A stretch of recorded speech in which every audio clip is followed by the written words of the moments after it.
আসসালামু আলাইকুম রহমতুল্লাহ। আপনারা জানেন প্রথম আলো অফিসের সামনে যে একটা বিপজ্জনকভাবে পুলিশরা একটা ঘটনা ঘটিয়েছে।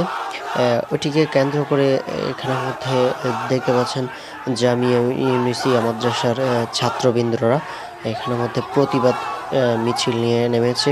এখানের মধ্যে স্লোগান দেওয়া হচ্ছে নারায়ে তাকবীর, আল্লাহু আকবার স্লোগানে কিন্তু মুখরিত।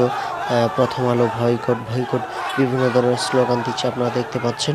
হ্যাঁ, এখন মাদ্রাসার ছাত্ররা দেখতে পাচ্ছেন প্রতিবাদ নিয়ে। সবসময় তো আমরা দেখি, কিন্তু বিভিন্ন ধরনের চাটুকরা সবসময় আলেম ওলামারা প্রতিবাদ করে থাকে। বাংলাদেশের কোনো ক্ষয়ক্ষতি বা বিভিন্ন ধরনের জনগণের কোনো ক্ষয়ক্ষতি হলে আলেম ওলামা মাদ্রাসার ছাত্ররা সর্বপ্রথমই নেমে থাকে। আর এর পর্যায়ে পরে কিন্তু বিভিন্ন ধরনের দালাল আর চাটুকরা, দিল্লির দালালরা সেখানে এসে পরে ক্ষমতায় বসার চেষ্টা করে। এই দালালদেরকে ইনশাল্লাহ রেহাই দেওয়া হবে না। সবাই প্রস্তুত হন, ইনশাআল্লাহ